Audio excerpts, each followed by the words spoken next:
कैसे हो आप सब। अच्छा, अपन करा रहे हैं आज 11.3 का क्वेश्चन नंबर 4।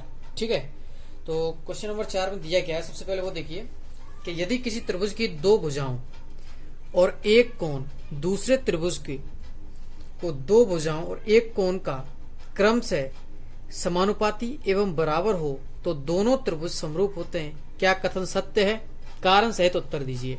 ठीक है, तो देखिए अपने पास दिया क्या है, मैं इसका सॉल्यूशन करता हूं आपके सामने कि किसी त्रिभुज की दो भुजाओं और एक कोण, मान के चलो अपने पास ये दो त्रिभुज हैं, ये ए बी सी लिखा मैंने और ये डी ई एफ लिखा। उसने बोला है किसी त्रिभुज की दो भुजाओं और एक कोण, दो भुजा मान के चलो अपन ने एक ये भुजा ले ली और दूसरी ये भुजा ले ली, ठीक है, और एक कोण ये ले लिया। दूसरे त्रिभुज के एक दो भुजाओं और एक कोण का अपन ने लिखा, इसकी ये भुजा ले ली और इसकी ये ले ली और कोण मान के चलो इधर का ये ले लिया। समानुपाती एवं बराबर हो तो दोनों समरूप होते हैं। देखिए मान के चलो इसका समानुपाती ये होगा, इसका समानुपाती ये है, लेकिन कोण एक बार पहले भी यही था और अभी भी इधर ही है। तो बदलाव कोण में अगर मान के चलो मैं इस कोण को ले लेता हूं, मैं कोण में बदलाव कर दिया तो क्या यह समानुपाती होंगी? तो इसलिए अपन को लिखना क्या है कि यह कथन असत्य है, यह कथन असत्य है। क्यों है? क्योंकि संगत भुजाएं, पहली बात तो कौन सी भुजाएं कौन सी होनी चाहिए? संगत भुजाएं। संगत भुजाएं समानुपाती हो एवं उनके मध्य का कोण, कौन सा कोण? उनके मध्य का कोण समान हो तभी क्या होंगे? वो समरूप होंगे। ठीक है, इसमें अपने पास संगत नहीं दिया है, कोई भी दो भुजाएं हो और कोई भी कोण हो, ठीक है, ऐसे बोला है। तो ऐसा यह कथन क्या होगा? असत्य होगा, क्योंकि भुजा कौन सी होनी चाहिए? संगत भुजाएं होनी चाहिए और कोण भी कैसा होना चाहिए? संगत कोण होना चाहिए जो समान हो। ठीक है, तो ये अपना क्वेश्चन चौथे का सॉल्यूशन हुआ। उसके बाद चलते हैं अपन क्वेश्चन नंबर 5 पर कि समान कोणिक त्रिभुजों से क्या तात्पर्य है और इनमें परस्पर क्या संबंध हो सकता है। तो देखिए करते हैं सॉल्यूशन। समान कोणिक त्रिभुज क्या है? समान कोणिक त्रिभुज वो दो त्रिभुज है जिनके संगत कोण समान हो। मान के चलो ये अगर इसका ये एक, इसका ये 2, इसका ये 3, इसका ये 4 और इसका ये 5 और इसका ये कोण 6, तो मैं कह दूं भाई कोण 1 बराबर कोण 2, कोण 3 बराबर कोण 4 और कोण 5 बराबर कोण 6। तो ये त्रिभुज मान के चलो मैंने इसका नाम दिया ए बी सी और इसका नाम दिया डी ई एफ। तो मैं लिख सकता हूं त्रिभुज ए बी सी समरूप त्रिभुज डी ई एफ। क्यों? क्योंकि इनके कोण क्या है? समान है। तो अपन लिख सकते हैं समान कोणिक त्रिभुजों के लिए कि ऐसे दो त्रिभुज, दो या दो से अधिक त्रिभुज लिख सकते हैं अपन। ठीक है भाई, तो ऐसे दो त्रिभुज या दो से अधिक त्रिभुज जिनके संगत कोण समान हो क्या कहलाते हैं? समान कोणिक त्रिभुज कहलाते हैं। ठीक है, इनमें परस्पर क्या क्या संबंध होता है? उनके संगत कोण बराबर होते हैं। संबंध अपन ने इस तरीके से बना के लिख दिया है, आप फॉर एग्जांपल इस तरीके से लिख सकते हो। ठीक है, अब अपन चलते हैं इसके क्वेश्चन नंबर 6 पर।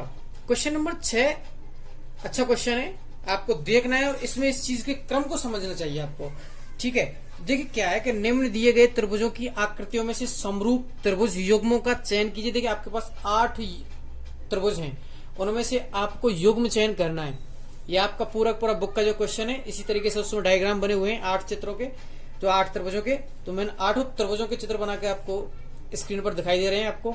देखिए उनमें समरूप होने की सांकेतिक भाषा लिखी है कि कौन सा त्रिभुज किस सांकेतिक भाषा में एक दूसरे के समरूप है। तो देखिए आपको पहला आप नोट कीजिए, पहला त्रिभुज है, ऐसा कोई और त्रिभुज दिख रहा है जो इसके समरूप हो सकता है?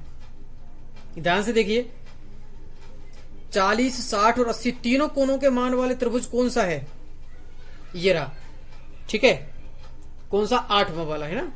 तो देखिए इसमें 40, 60 और 80 तीन कोणों के मान दिए गए हैं। तो अपन लिख देते हैं कि पहला युग्म, मैं पहला युग्म लिख रहा हूं कि फर्स्ट के लिए त्रिभुज ABC, त्रिभुज ABC समरूप होगा। त्रिभुज कौन से समरूप होगा? देखना कि मैंने 40 से स्टार्ट किया, 40, 60, 80 की तरफ लिखा है, तो 40 Q, 60 P और 80 R। तो मैं लिख सकता हूं त्रिभुज QPR, ठीक है। तो अपन लिख सकते हैं त्रिभुज QPR। तो मैंने लिखा है इसको, क्योंकि 40, 60, 80, 40 से 60 की तरफ चला, 60 से 80 की तरफ चला, ABC। ऐसे में यहाँ 40 से 60 की तरफ चला, 60 से 80 की तरफ चला, QPR। यही इनकी सांकेतिक भाषा है। कौन सा युग्म कौन सा है? तो मैं लिख सकता हूं कि पहला वाला है, पहला त्रिभुज फर्स्ट समरूप है 8th के, ठीक है। मैंने ये तो लिख दिया, और इनकी सांकेतिक भाषा है वो ये है कि ABC समरूप QPR, ठीक है। अच्छा, उसके बाद अपन देखते हैं इसमें से कौन सा है। अब अपन देखते हैं अगले, ठीक है, अगले त्रिभुज को देखते हैं। तो त्रिभुज जो दूसरा वाला है उसमें दिया गया है अपने पास 30 और 70, ठीक है। तो 30 और 70 वाला कौन सा त्रिभुज है? अपने पास ये आता है 7वां, ठीक है। तो मैं 30 से शुरू कर रहा हूं, 30 से 70 तरफ जाता हूं, P, M और शेष बचा N। तो मैंने लिखा दूसरा युग्म अपने पास लिखा है त्रिभुज PMN समरूप होगा। फिर 30 से 70 तरफ YZX, तो मैं लिख सकता हूं त्रिभुज YZ और X, ये समरूप होगा। या मैं लिख सकता हूं भाई सेकंड वाला है, ये समरूप है 7वें वाले के, ठीक है। सांकेतिक भाषा ये है, ठीक है। अच्छा, उसके बाद इसका एक का सॉल्यूशन हुआ, दूसरा सॉल्यूशन हो गया। तीसरे का युग्म देखते हैं अपन। तीसरे के युग्म के लिए मैं करता हूं, तो इसमें देखिए अपने पास क्या है कि 2.5 सेंटीमीटर, 2 सेंटीमीटर और 3 सेंटीमीटर। इधर अगर तीनों भुजाओं का मान किस में दिया गया है? इसमें दिया गया है ये 5वें में, देखिए 4 सेंटीमीटर, 6 सेंटीमीटर, 5 सेंटीमीटर। तो मैं निकालता हूं अगर इनका, तो देखिए अपने पास दिया क्या है कि ये 2 का दोगुना है 4, ठीक है। ये 2.5 का दोगुना दिया गया है 5, 3 का दोगुना दिया गया है 6। तो इसलिए का मतलब ये हुआ कि जो अपने पास ये भुजा है इसका, अच्छा इसके वो लिखना भूल गया मैं अभी, है ना। हाँ, तो इसमें QR और ये P थे, ठीक है। तो अब मैं तीसरे युग्म की बात कर रहा हूं, तो इसमें मैं क्या लिख सकता हूं? देखिए कि इसमें ये भुजा PQ है, PQ बटे, मैं अब इसके लिखता हूं 2 की दोगुनी कौन सी है? GF, ठीक है। इसके बाद ये देखिए इस पे 3 सेंटीमीटर है PR, ठीक है। तो मैंने लिखा PR। उसके बाद इसके 3 की दोगुनी कौन सी है? 6 सेंटीमीटर वाली GE, मैंने GE लिख दिया। उसके बाद बराबर है ये किसके कि इसका 2.5 की भुजा कौन सी है? PR, ये QR, ठीक है। इसकी 2.5 की दोगुनी 5, तो मैं इसके लिख देता हूं FE, ये है। अच्छा, इन सब का मान 1/2 के भाई, ये दोगुना है, ठीक है। तो मैंने लिख दिया ये 1/2। अच्छा, अब ये तो संगत हो गई, तो संगत भुजाओं का अनुपात क्या हो गया? समान हो गया। तो इसलिए अब मैं त्रिभुज लिख सकता हूं। त्रिभुज कौन सा? देखिए PQ, अच्छा फिर ये आता है R, तो QPR, ठीक है। तो अगर ऐसे चलता हूं मैं QPR, तो इनमें आता है FGE, तो मैं लिख सकता हूं QPR समरूप होगा FGE। तो अब त्रिभुज में देख लीजिए एक बार अपने में कि QPR, मैंने लिखा QPR 2, तो इधर देखिए QP लिखा पहले, तो ऐसे ही यहां पर क्या लिखा है मैंने? FG, तो FG का दोगुना देख लीजिए 4 है, ठीक है। अच्छा, उसके बाद QPR की तरफ गए अपन 3 सेंटीमीटर, ठीक है। तो अब अपन G से किसकी तरफ आ रहे हैं? E की तरफ। तो वही है सेम, इसकी सांकेतिक भाषा क्या आ जाएगी कि त्रिभुज QPR समरूप है त्रिभुज FGE के, और यहाँ अपन लिख सकते हैं कि तीसरा त्रिभुज समरूप होगा 5वें त्रिभुज के, ठीक है, लिखा जा सकता है। अब बात आती है अपनी अगले टर्म पर। मैं लिखता हूं कि इसमें अपने पास क्या दिया गया है कि दो भुजाएं दी गई हैं। क्या दी गई हैं? दो भुजाएं कौन से में दी गई हैं। अच्छा, इसमें एक और दिया गया है, ये कोण 80 दिया गया है। ठीक है। अच्छा, अब देखिए इस त्रिभुज को देखिए अपन सबसे पहले इसको देखते हैं। चौथे में दिया गया है 5 और 6 और 80, कोण 80। तो कोण 80 के लिए अपने पास तीसरा त्रिभुज है, ये छठा त्रिभुज, तो कोण 80।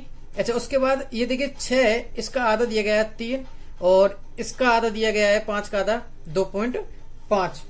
ठीक है। तो मैं आप इनको लिख सकता हूं क्या? तो देखिए मैं लिखता हूं कि कोण, आप अगर मैं 80 से शुरुआत करता हूं या फिर जैसे मैं 6 सेंटीमीटर वाली तरफ से शुरुआत करता हूं, तो मैं लिखता हूं कि एफ जी 6 सेंटीमीटर है तो इसके F G upon M L. दूसरा मैं लिख सकता हूं कि जी ई अपॉन क्या लिख सकता हूं, एम एन बराबर क्या हो जाएगा 2/1। ठीक है। क्यों? क्योंकि ये इसका पहला वाला दुगना था इससे दूसरे से। अच्छा, उसके बाद इनके लिए सांकेतिक भाषा का मैं किसका प्रयोग कर सकता हूं? तो वो सांकेतिक भाषा देखिए, इनके लिए सांकेतिक भाषा का प्रयोग हो सकता है। मैं 6 वाले से शुरुआत करता हूं तो ये एफ जी ई, ठीक है, त्रिभुज एफ जी ई समरूप होगा त्रिभुज एल एम एन के। ठीक है। या मैं लिख सकता हूं कि चौथा त्रिभुज समरूप होगा छठे के। ठीक है। ये इनकी सांकेतिक भाषा के साथ इनका सबका सॉल्यूशन हुआ। और ये युग्म जो एक दूसरे के समरूप हैं और सांकेतिक भाषा आप लिखना शायद सीख गए होंगे, इसलिए और नहीं सीखे हो तो इनका एक बार और प्रैक्टिस करके देख लेना कि किस तरीके से सांकेतिक भाषा लिखी जा रही है। ठीक है। धन्यवाद।